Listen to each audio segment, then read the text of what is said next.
सभी को नमस्कार साथियों। स्वागत है आपका मेरे यूट्यूब चैनल पर। तो आज हम रविंद्रनाथ जी के बारे में पढ़ेंगे। ठीक है, हम जानेंगे सच्ची स्वतंत्रता के बारे में क्या सोचते थे। ठीक है, और यूरोपीय राष्ट्रवाद और भारतीय राष्ट्रवाद में क्या अंतर बताते थे। ठीक है, और वास्तव में ये उपनिवेशवाद, साम्राज्यवाद और राष्ट्रवाद में क्या विभिन्नताएं बताते हैं। ठीक है, आज इन पर चर्चा करेंगे। ठीक है जी, तो चलिए शुरू करते हैं।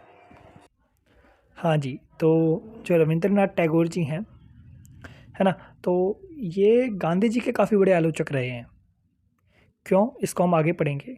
अभी हम उनकी जीवनी के बारे में पढ़ लेते हैं एक बारी। ठीक है, तो जो टैगोर जी थे, इनका जन्म हुआ था 1861 में, 7 मई 1861 में कलकत्ता में हुआ था। और वो एक प्रसिद्ध लेखक, कवि और नाटकीय थे। ठीक है, संगीतकार और चित्रकार भी थे। उनकी एक रचना है गीतांजलि। उनकी उस गीतांजलि रचना के लिए इनको 1913 में नोबेल पुरस्कार भी प्राप्त हुआ था। इन्होंने एक अपना, हम जानते ही हैं, जनगण मनगण जो अपना राष्ट्रगान है, वो रविंद्रनाथ टैगोर जी ने लिखा था और ये 1911 में लिखा था। ठीक है, रविंद्रनाथ टैगोर जी ब्राह्मण समाजी थे, लेकिन अपनी रचनाओं व कर्म के द्वारा उन्होंने सनातन धर्म को आगे बढ़ाया। 2011 में हार्वर्ड यूनिवर्सिटी प्रेस ने विश्व भारती विश्वविद्यालय के साथ अंग्रेजी में उपलब्ध टैगोर के कार्यों का सबसे बड़ा संकलन द एसोसिएशन टैगोर को प्रकाशित करने हेतु सहयोग किया है। देखिए, यहाँ बताते हैं कि 2011 में एक हार्वर्ड यूनिवर्सिटी थी। ठीक है, उन्होंने विश्व भारतीय विद्यालय के साथ मिलकर अंग्रेजी में टैगोर जी के जो कार्य थे, ठीक है, उनका एक संस्कलन जारी किया था जिसका नाम था एसोसिएशन टैगोर। ठीक है, चलिए आगे चलते हैं। और अब हम जानेंगे इनकी सच्ची स्वतंत्रता के विषय में। इतना इनफ है टैगोर जी के बारे में। ठीक है, इतना ही काफ़ी है। आपका जब पेपर आए तो उसमें लिख सकते हैं इतना इतना। वैसे तो डायरेक्ट कोई क्वेश्चन नहीं आएगा, लेकिन आप जब क्वेश्चन लिखेंगे तो अगर यदि इसको लिखते हैं, इनकी जीवनी लिखते हैं, तो आपको अच्छे मार्क्स मिलते हैं। ठीक है जी, तो चलिए आगे चलते हैं। सच्ची स्वतंत्रता। अब बात करते हैं जो टैगोर जी थे, ये सच्ची स्वतंत्रता के विषय में क्या सोचते थे। सच्ची स्वतंत्रता पूर्ण जागरण, पूर्ण स्व अभिव्यक्ति है। समाज में ऐसी अनुकूल परिस्थितियां हों जिसमें प्रत्येक व्यक्ति स्वयं को उस सर्वोच्च सत्ता तक ले जा सके। उन्होंने सच्ची स्वतंत्रता प्राप्त करने हेतु 4 चरण बताए हैं। व्यक्तिगत स्तर पर स्वतंत्रता की प्राप्ति, व्यक्ति से समुदाय के स्तर पर, समुदाय से ब्रह्मांड के स्तर पर, और ब्रह्मांड से अनंत तक स्वतंत्रता की प्रगतिशील यात्रा। देखिए, ये सच्ची स्वतंत्रता के बारे में कहते हैं कि जो सच्ची स्वतंत्रता है ना, वो एक पूर्ण जागरण है।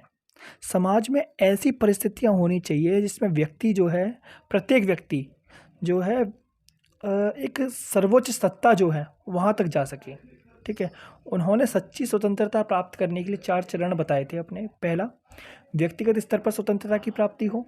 दूसरा, व्यक्ति से समुदाय के स्तर पर भी हो। और तीसरा, समुदाय से ब्रह्मांड तक के हो। और चौथा बताया कि ब्रह्मांड से अनंत तक की स्वतंत्रता की प्रगतिशील यात्रा हो। ठीक है जी, व्यक्ति धीरे धीरे सर्वोच्च सत्ता के अनंत व्यक्तित्व के साथ स्वयं को समाहित कर देता है।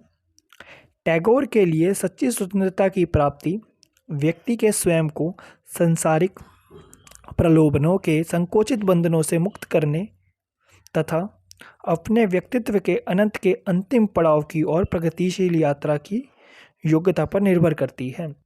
सच्ची स्वतंत्रता व्यक्ति की मौलिक स्वतंत्रता यानी कि मौलिक रचनात्मकता पर बल देती है।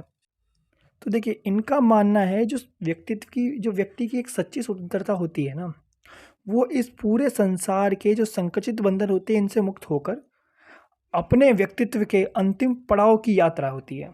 ठीक है,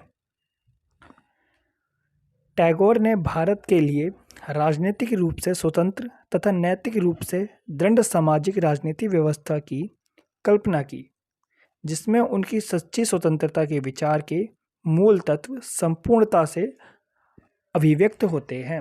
यहाँ पर ये कहते हैं जो टैगोर जी थे, इन्होंने भारत के लिए एक राजनीतिक व्यवस्था से ना, जो राजनीति होती है, इससे स्वतंत्र होकर नैतिक रूप से दृढ़ और सामाजिक राजनीति की व्यवस्था की थी।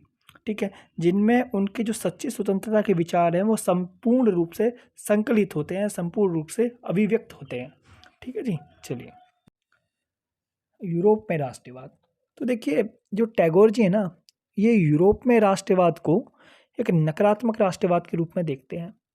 ये मानते हैं जो यूरोप का राष्ट्रवाद है वो पूर्ण रूप से नकारात्मक है और उसने केवल हिंसा, लालच और एक आक्रामकता दिखाई है। इससे ज़्यादा कुछ नहीं मानते उसको। ठीक है, इन्होंने भारत के राष्ट्रवाद में और यूरोप के राष्ट्रवाद में अंतर भी बताया है। तो हम एक बार पढ़ लेते हैं, फिर समझते हैं। टैगोर ने राष्ट्रवाद के विचार के जन्म को आधुनिक विज्ञान व तकनीकी विकास से जोड़ा। उन्होंने भारतीय व यूरोपीय राष्ट्रवाद में अंतर बताया तथा यूरोपीय राष्ट्रवाद को आक्रामक राष्ट्रवाद बताया। उनके अनुसार राष्ट्रवाद लोगों में सत्ता व धन हेतु अंतहीन लालच को प्रोत्साहित करता है। इससे नैतिकता का पतन होता है। तो यहाँ पर ये यही बोलते हैं कि जो राष्ट्रवाद है, राष्ट्रवाद कहीं ना कहीं आधुनिक विज्ञान व तकनीक है। ठीक है, और इनका मानना है जो राष्ट्रवाद था, यूरोपीय राष्ट्रवाद था, वो पूर्ण रूप से नकारात्मक और आक्रामक रहा।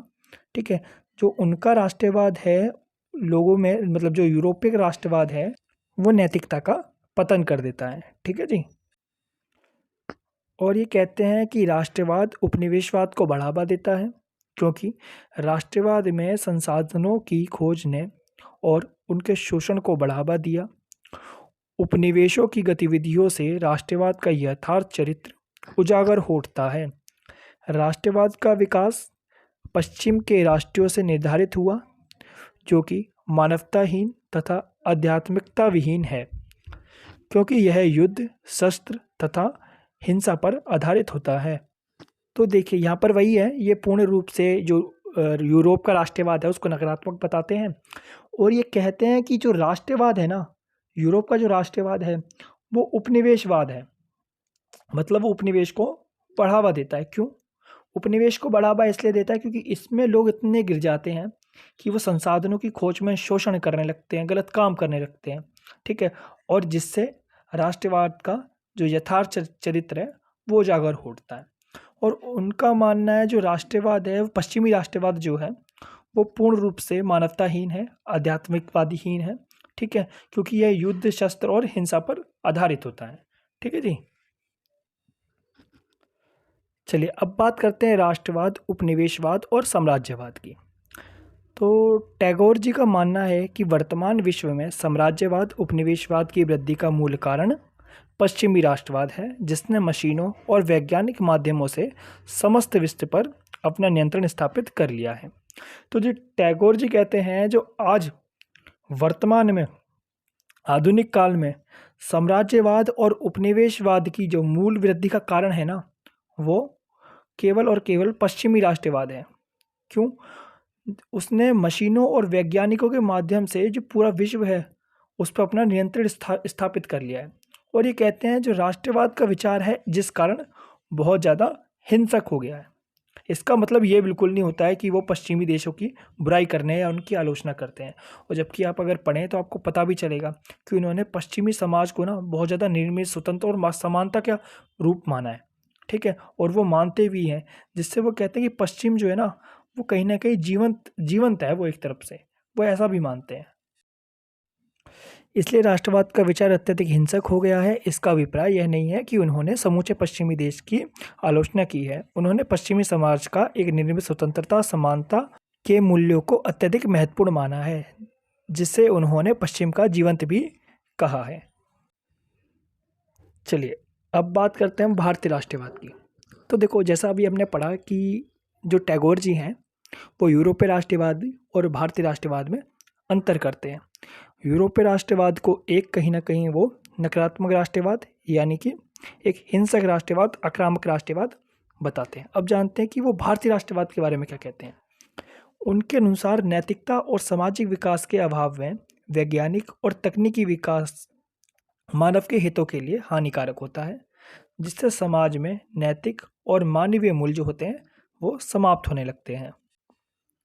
तो देखिए यहाँ पर वो कहते हैं यदि किसी व्यक्ति को, किसी मानव को तकनीकी और वैज्ञानिक ज्ञान तो दे दिया जाए, मगर नैतिक और सामाजिक विकास से दूर रखा जाए तो ये मानवता के लिए कहीं ना कहीं बहुत ज़्यादा हानिकारक होता है, और जिससे समाज में नैतिक और मानवीय मूल्य होते हैं वो समाप्त हो जाते हैं। ठीक है। उनके अनुसार भारतीय राष्ट्रवाद का आधार विश्वव्यापी बंधुता एवं लोगों के बीच समरसता का आधार होना चाहिए, और इन्हीं मूल्यों पर भारतीय राष्ट्रीय आंदोलन का भी संचालन होना चाहिए। भारतीय राष्ट्र का मूल उद्देश्य विश्व नागरिक समाज का निर्माण करना है। तो देखिए यहाँ पर कहते हैं जो भारतीय राष्ट्रवाद था उसका मूल उद्देश्य विश्व नागरिक समाज का निर्माण करना था। ठीक है।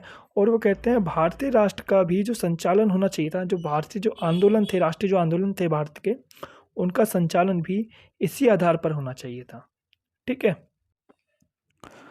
अतः टैगोर का राष्ट्रवादी विचार मानववादी और अंतर्राष्ट्रीयतावादी पर आधारित है। उनके अनुसार राष्ट्रवाद केवल स्वराज एवं राजनीतिक स्वतंत्रता तक सीमित नहीं है, बल्कि इसका मूल उद्देश्य आध्यात्मिक और नैतिक उत्थान है। तो देखिए इनका कहने का अर्थ है कि जो राष्ट्रवाद होता है ना वो मानववादी और अंतर्राष्ट्रीयतावादी है। ठीक है।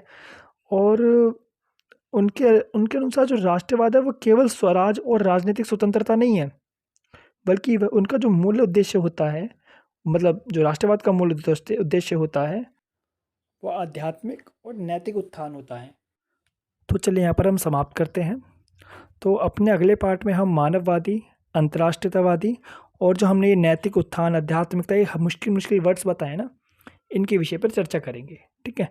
क्योंकि मैं ऐसे वर्ड्स का यूज़ यहाँ पर इसलिए करता हूँ क्योंकि आपको जब पेपर में लिखना पड़ेगा ना तो आपके ऐसे शब्दों का यूज़ करना ही पड़ेगा। मैं आशा करता हूँ आप समझ पा रहे होंगे, है ना, क्योंकि हम बीए में हैं और बीए में अब नॉर्मल शब्दों का यूज़ तो नहीं करना होगा। ठीक है। एक स्ट्रॉन्ग लैंग्वेज का यूज़ करना होगा। ठीक है। तो आप प्रयत्न कीजिए, हो जाती हैं चीज़ें, इतना मुश्किल नहीं होता। ठीक है जी। तो चलिए, धन्यवाद।